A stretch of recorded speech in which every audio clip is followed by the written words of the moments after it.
The sun was only a pale smear of gold on the horizon when the six torpedo bombers rolled onto the coral runway at Midway Atoll. Their engines, Pratt and Whitney twin Wasps, rumbled with a deep, uneven growl that echoed across the lagoon. The crews checked instruments, tightened harnesses, and glanced nervously at one another. These were the new Grumman TBF Avengers, America's latest torpedo bombers, fresh from the factory floor at Bethpage, Long Island. They were big, boxy, and slow. Even the pilots called them flying barrels. Somewhere above the Pacific, hundreds of miles northwest, the Imperial Japanese Navy's carrier strike force was approaching, confident and undefeated.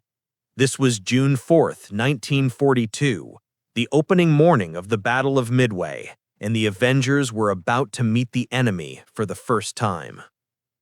On the other side of the ocean, Japanese aviators joked about the new American torpedo planes. Reports from intelligence and earlier encounters had described them as clumsy, oversized, and sluggish.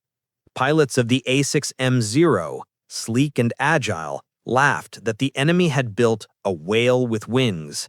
One pilot quipped, "If it turns half as fast as it eats fuel, we'll never see it again." The laughter would not last, but on that morning, it was still easy for the Japanese to mock the Americans' strange-looking machine. At Midway's sand-blown airfield, the six Avengers of Torpedo Squadron 8 prepared to take off. They were the detachment left behind when their parent carrier, the USS Hornet, had sailed to sea. Lieutenant Langdon Fieberling, the squadron's commander, gave the signal. One by one, the Avengers lumbered down the short strip and rose into the sky, their heavy frames trembling under the weight of 2,000 pounds of torpedo and fuel. They were heading straight into the largest naval air battle the Pacific had yet seen. None of them had ever faced combat before. The Avengers climbed to 3,000 feet and leveled off, heading northwest toward the last reported position of the Japanese fleet. It was a suicide mission in everything but name. Their escorts, Marine fighters and Army bombers, had been delayed or misdirected. The Avengers would go in alone, unsupported, against one of the most powerful carrier groups in history. At 7:30 a.m., they sighted their targets: 4 Japanese carriers, Akagi, Kaga, Suryu, and Hiryu, moving in perfect formation below. Fieberling radioed his men, "We'll attack from the east, torpedoes low, Godspeed, boys." The Avengers dropped to wave-top height, throttles wide open. Ahead of them, a swarm of black dots began to rise, Japanese Zeros, dozens of them. The battle that followed lasted less than 10 minutes. The first Avenger exploded in midair, hit squarely by cannon fire. The second lost its wing and cartwheeled into the sea. The third caught fire, its torpedoes still slung under its belly, and crashed into the waves in a plume of spray. Fieberling's own plane was riddled with bullets, the turret gunner killed instantly. The last 2 aircraft tried to release their torpedoes, but both missed. One torpedo skipped harmlessly across the ocean. In minutes, 5 of the 6 Avengers had been destroyed. Only one, flown by Ensign Albert Ernest, somehow made it back. His turret gunner, Jay Manning, was dead, his radio man wounded. The hydraulics were gone, the instruments shattered, the control cables half severed. Holes as wide as a man's fist riddled the fuselage. Yet the Avenger flew on, bleeding oil and smoke. Ernest nursed it back toward Midway, hands trembling, fuel nearly gone. He landed with a burst tire and collapsed on the runway. Of the 12 men who had taken off that morning, only Ernest and his radio man survived. To the outside world, it looked like another American disaster. The Avengers' debut had been a massacre. Japanese officers watching the engagement from the carrier decks dismissed the new plane as just another failure of American engineering. Heavy, slow, and blind, one recorded in his logbook. It fell from the sky like a stone. Yet inside Navy headquarters at Pearl Harbor, analysts studying the reports saw something else. The lone surviving Avenger had absorbed enough damage to destroy most aircraft twice over, and still made it home. Its engine had run even after taking multiple hits to the oil system. Its control surfaces, though shredded, had kept working. The pilot had survived cannon bursts that should have torn him apart. The engineers who reviewed the wreckage said in awe any other torpedo bomber would have burned to ash. And that realization laid the first flicker of the Avenger's redemption. That evening, as the wounded ensign Ernest was pulled from his cockpit, a marine mechanic ran his hand along the pockmarked fuselage. "Flying barrel," he muttered, shaking his head. Hell of a barrel, though. It took everything they threw. The Avenger had not yet won glory. It had not even survived its first fight intact. But in its battered shell was the proof of a machine built not for beauty or speed, but for endurance. The Japanese still laughed that day, celebrating their victory in the skies over Midway. They didn't know that within hours, 3 of their carriers would be burning, the work not of torpedo bombers, but of American dive bombers striking from the clouds. The tide of the Pacific was already turning, and when the smoke cleared, the Navy's engineers would return to their drawing boards with a new conviction that the Avenger's time had not ended, it had only begun. The men who had died in those 6 planes had not fallen in vain. Their sacrifice became the blueprint for change. Behind the mockery and the blood, the U.S. Navy had glimpsed the truth. The flying barrel could become the weapon that would make the oceans safe again. Long before it was mocked in the skies of Midway, the TBF Avenger was born in the quiet halls of Grumman Aircraft Engineering Corporation on Long Island. It was the late 1930s, and the world was sliding toward war. The U.S. Navy faced a grim realization. Its primary torpedo bomber, the TBD Devastator, was already obsolete. It was slow, fragile, and underarmed. By 1939, combat reports from Europe confirmed what American officers feared. The days of slow, fabric-skinned bombers were over. The Navy needed a new aircraft, faster, tougher, and capable of carrying a 2,000-pound torpedo over hundreds of miles of ocean. In the fall of that year, the Bureau of Aeronautics issued a formal specification for a next-generation torpedo bomber. Several companies submitted designs, but one name stood out: Grumman. The company had already built a reputation for sturdy, practical designs like the F-4F Wildcat, and its engineers approached the new project not as artists, but as problem solvers. The result was the prototype XTBF-1, a machine that looked more like a flying battleship than a plane. From the beginning, Grumman's designers rejected the pursuit of elegance. "We're building a tool, not a trophy," Chief Engineer Leroy Grumman famously told his team. The Avenger's massive fuselage was intentionally round, like a barrel, to maximize internal space for fuel and weapons. The wings folded neatly to fit below carrier decks. The bomb bay doors were driven by hydraulic motors that opened outward like the jaws of a shark, allowing it to drop torpedoes, bombs, or depth charges. It carried a crew of 3, a pilot, a turret gunner, and a radio man bombardier, each protected by heavy armor plating. Its engine, a Pratt & Whitney R2600 twin cyclone, generated nearly 1,700 horsepower, giving the aircraft a top speed of around 275 miles per hour. It wasn't fast, but it could fly for more than 1,000 miles and carry a full torpedo payload. In a world where every pound of armor or fuel was a trade-off, the Avenger struck a delicate balance between reach and resilience. Yet from the moment it rolled out of the hangar in 1941, the Avenger drew jokes. Test pilots complained about its bulk and sluggish controls. One Navy officer watching the prototype's first flight called it a fat man trying to dance.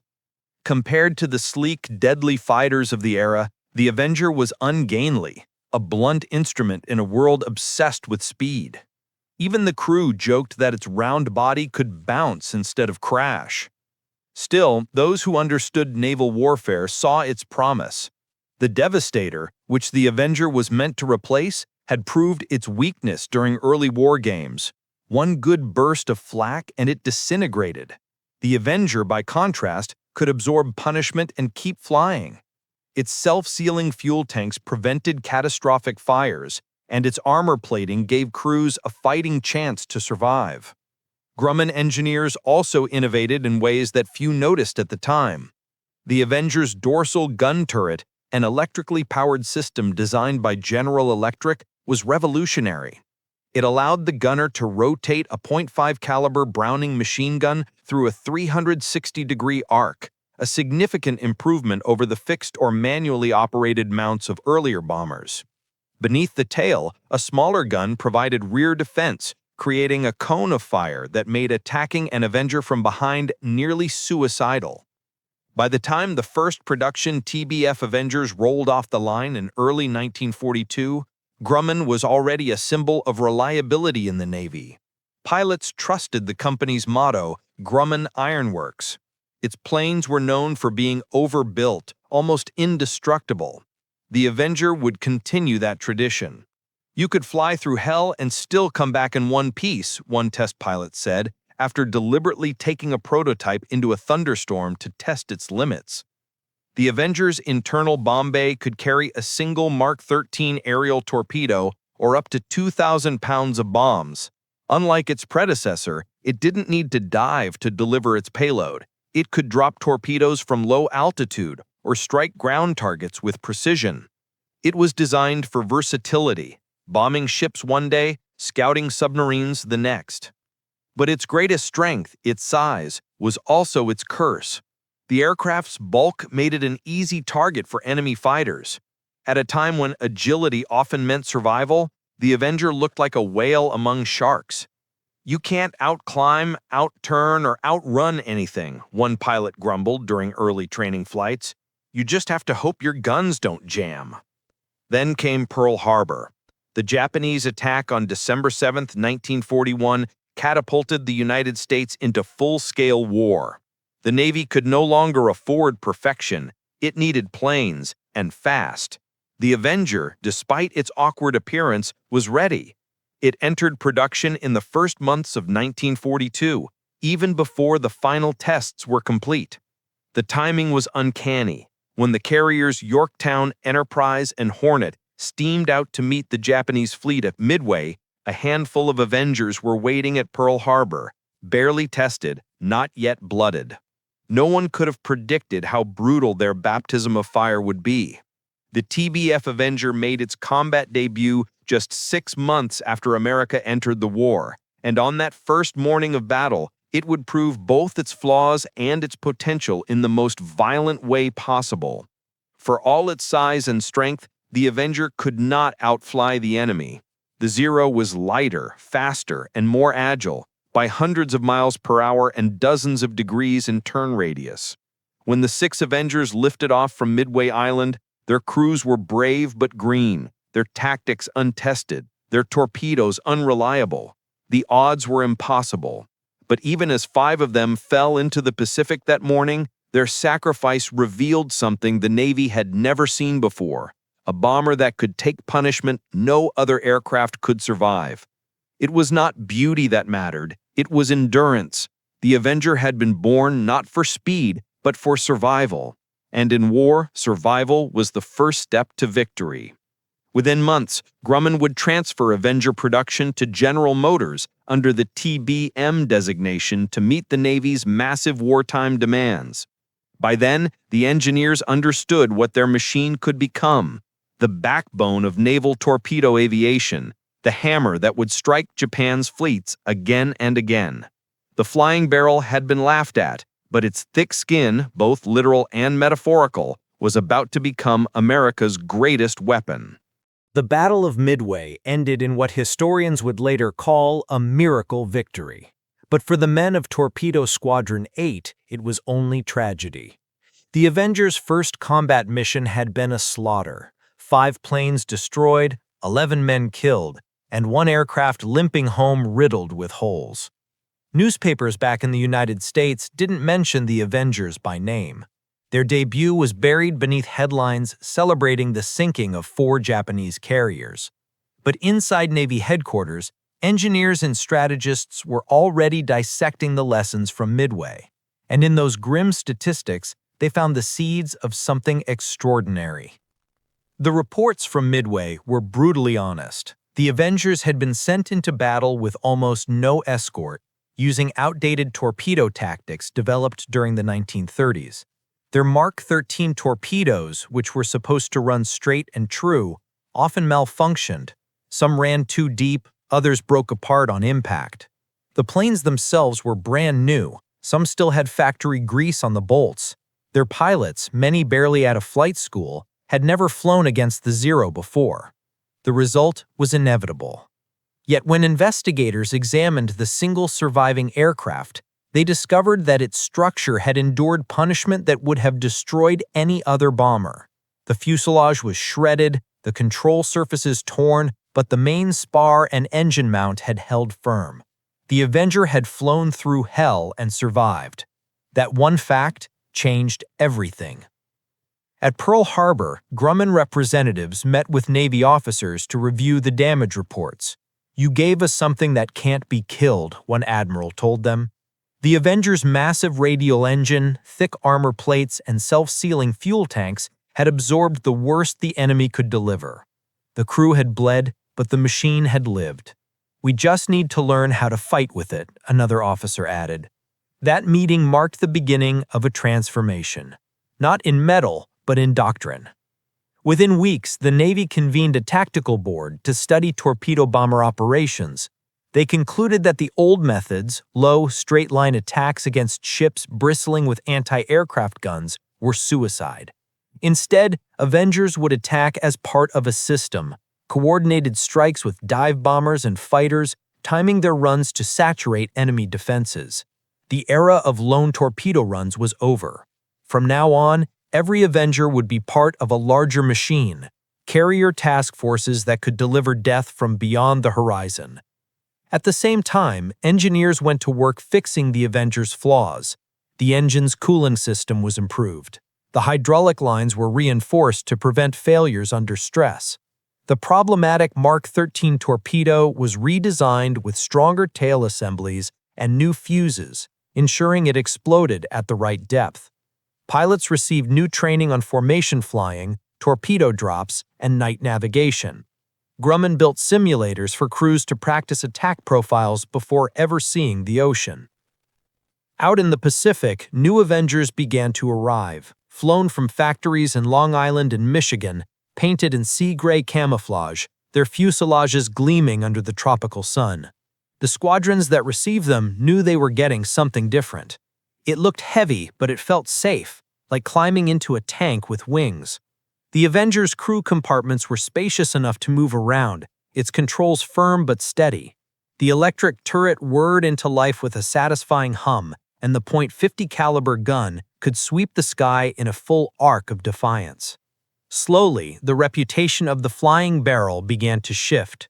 Stories circulated among the fleet about Ensign Albert Ernest's miraculous return at Midway, how his Avenger had flown back with half a wing missing. Ground crews began calling the aircraft Iron Angel, a nickname born from equal parts respect and superstition. The Navy now had a weapon it trusted, and it wasted no time putting it back into the fight. The next test came in the waters around Guadalcanal, where Japan and the United States were locked in a brutal contest for air and sea control. Avengers were sent to the front aboard the carriers Enterprise and Saratoga, as well as small escort carriers supporting the Marines on the island. They flew long, punishing missions, hunting Japanese transports, bombing airfields, and launching torpedo attacks in darkness. The early losses were still high. Japanese pilots were skilled, their Zeros still unmatched in agility, but the Avengers were learning.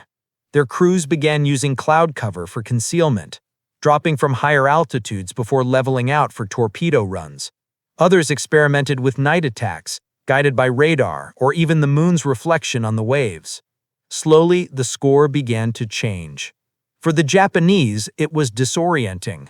The Americans, who only months earlier had been the underdogs of naval aviation, were were suddenly everywhere, flying farther, staying longer, striking harder. The fat bombers that Zero pilots once dismissed as slow targets were now appearing in greater numbers, escorted by Hellcats and Wildcats. Their torpedoes no longer ran wild, but slammed into ships with terrifying precision. Behind every sortie, there was a growing sense of purpose. Each mission wasn't just about sinking ships, it was about proving that the sacrifice at Midway had meant something. The men who died in those first Avengers had handed the Navy a lesson paid in blood. Resilience was a weapon. By late summer of 1942, squadrons like VT-8 and VT-5 were fully operational, their crews veterans of countless attacks. Their aircraft had been improved, their tactics refined. The Avenger was no longer a curiosity or a liability. It had become a symbol of endurance, a machine that could take the worst and still deliver the blow that mattered. Back home, Grumman's production lines were working around the clock. Rows of Avengers rolled off the assembly line, their riveted skins shining under factory lights. Each bore the same promise stamped into its logbook: built to come home. And soon, one of those Avengers would make history, not by surviving, but by striking back. In the waters near Rabaul, the Flying Barrel would have its revenge. The enemy's laughter was fading. What began as mockery at Midway was turning into unease. Japan had underestimated the machine and the people who built it. The Pacific dawn on August 10, 1942, was deceptively calm. A pastel sky stretched over the Solomon Sea, rippling with sunlight. But below that peaceful surface moved fleets, convoys, and men preparing for revenge. Among them were the crews of the new TBF Avengers stationed at Henderson Field on Guadalcanal, an airstrip carved out of jungle mud and coral, barely defended and constantly under Japanese bombardment. They were part of what became known as the Cactus Air Force, a ragtag collection of Marine, Navy, and Army aircraft that stood between Japan and the conquest of the South Pacific. In the wake of Midway, America's Flying Barrel had returned, but now it came with teeth. The Avengers arriving on Guadalcanal were tougher, faster, and better armed. The lessons written in blood at Midway had been absorbed, and the crews were ready to turn mockery into reckoning. The opportunity came sooner than anyone expected. Off the coast of Rabaul, a vital Japanese stronghold, the cruiser Kako had just completed escort duty, covering troop transports bound for Guadalcanal. She was a proud veteran of the attack on Pearl Harbor, one of the ships that had fired shells at Wake Island and helped sink Allied vessels across the Pacific. To the Japanese, Kako represented experience and pride. To the Americans, she was a symbol of the empire that had once ruled the seas. On August 10th, a flight of Avengers from the carrier USS Saratoga, operating south of Rabaul, caught sight of a Japanese convoy returning from the Solomon Islands. The ships were spread across the water, destroyers leading the way, heavy cruisers in formation. The Avengers, guided by reconnaissance reports, descended through clouds at 8,000 feet. At 0950 hours, the Avengers attacked. Unlike at Midway, this was not a desperate, uncoordinated charge. It was precision. The Avengers came in low, almost skimming the waves, their engines roaring. The lead pilot called out over the radio, "Torpedoes hot! Steady, boys!" One by one, the aircraft released their Mark 13 torpedoes at 800 yards, each streaking across the sea like a silver spear. The Japanese ships reacted instantly. Alarms blared, guns roared, and columns of water erupted around the approaching planes. The Avengers flew straight through it. Kako's gunners opened fire, but the lumbering bombers refused to break formation. The first torpedo missed, the second exploded against a destroyer's wake. Then came the third, a direct hit amidships. The detonation tore through the cruiser's hull, setting off her magazines. In moments, the Kako was mortally wounded. The ship listed hard to port, smoke billowing from her decks. Within minutes, she rolled over and sank beneath the waves. It was the first confirmed sinking of a major Japanese warship by Avengers. The flying barrels had drawn blood, and not just any blood, but that of a ship that had once humiliated the United States. News of the attack raced across the Pacific. To the men on Guadalcanal, it was a symbol that the tide was beginning to turn. For the first time, American torpedo bombers had gone head-to-head with the Imperial Navy and emerged victorious. No longer were they targets, they were hunters. The Japanese response was disbelief. Pilots who had once mocked the TBF's shape and size now faced a grim new reality. This fat, slow American plane had sunk one of their cruisers in open water. Reports from Rabaul described the loss of Kako as deeply humiliating. Naval officers blamed bad luck, then tactics, then fate, anything but the truth that American aviation was catching up faster than anyone had imagined. But the Avengers weren't finished. Over the next several months, the TBF became the backbone of naval strike power in the South Pacific. From Henderson Field, they hunted Japanese convoys at night, often flying in total darkness. Painted black, their silhouettes vanished against the jungle canopy and ocean swells. Pilots would find a target by the glow of a ship's searchlight or the brief flash of tracer fire, drop their torpedo or bomb, and disappear into the blackness before enemy guns could find them. These night raiders, dubbed Black Cats by Marines, became legends. The Avenger's large fuselage allowed it to carry radar equipment, giving it the ability to find ships and submarines long before the enemy saw them. Japan, which had once owned the night skies, suddenly found itself haunted by an enemy that could see in the dark. The transformation of the TBF was total. What had started as a flying barrel mocked for its shape was now a technological predator, durable, lethal, and increasingly intelligent. Japanese pilots realized with horror that the American advantage no longer lay just in bravery, but in engineering. The Avenger's power-to-weight ratio, radar-guided targeting, and new formation tactics made it unstoppable when flown correctly. By late 1943, Avengers had sunk or damaged dozens of Japanese ships, destroyers, transports, and even aircraft carriers. They were no longer just part of the Navy's arsenal, they were the Navy's hammer. Every major carrier task force now carried at least one torpedo squadron of Avengers. In Tokyo, the Imperial Navy staff officers studied the growing list of ships lost to enemy torpedo bombers and began to understand the scale of the problem. The once invincible fleet that had ruled the Pacific was being strangled from the sky. In America, Grumman engineers quietly celebrated. The Avenger had become everything they had promised, a machine of endurance and precision. It had not been built to look pretty. It had been built to win wars. At Guadalcanal, mechanics painted new slogans on the fuselages: Avengers of Midway, Tokyo Express Collectors, and Payback Airlines. Each mission they flew was personal. Every torpedo they dropped carried the memory of those 6 planes lost at Midway. The laughter that once followed the name Avenger was gone, replaced with respect, fear, and the quiet knowledge that the machine had lived up to its name. By 1944, the TBF Avenger had evolved from an awkward newcomer into the U.S. Navy's most feared strike aircraft, the very embodiment of precision and punishment in the Pacific. No longer the flying barrel that Japanese pilots ridiculed, it had become the hammer of carrier warfare, a flying fortress that carried the weight of American vengeance on its broad steel wings. From the bloody waters of the Solomons to the storm-tossed seas off Okinawa, the Avenger's deep drone was the sound of the Empire's downfall. When Admiral Chester W. Nimitz launched the Central Pacific Offensive, the Avenger was at the heart of it. On the decks of Enterprise, Yorktown, Essex, and Lexington, squadrons of Avengers stood lined in neat rows, their engines purring, their fuselages painted in muted sea gray camouflage, their crews silent and ready. Each aircraft was a self-contained weapon, radar-equipped, heavily armed, and manned by 3 men who knew their odds but flew anyway. The transformation from Midway's tragedy to Pacific dominance had been built on one principle: adaptation.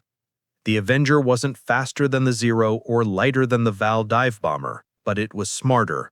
It used technology and teamwork to nullify Japan's advantages. Its radar sets guided strikes through cloud and night. Its radio direction finders allowed task forces to coordinate hundreds of miles apart.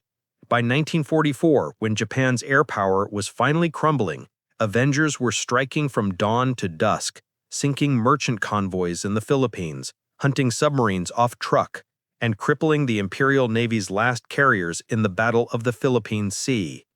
That battle, June 19th to 20th, 1944, would later be called the Great Marianas Turkey Shoot.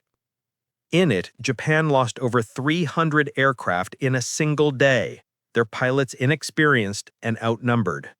While Hellcats tore through the enemy fighters, Avengers prowled below, dropping torpedoes on oil tankers, troop transports, and fleeing destroyers. Their accuracy was devastating.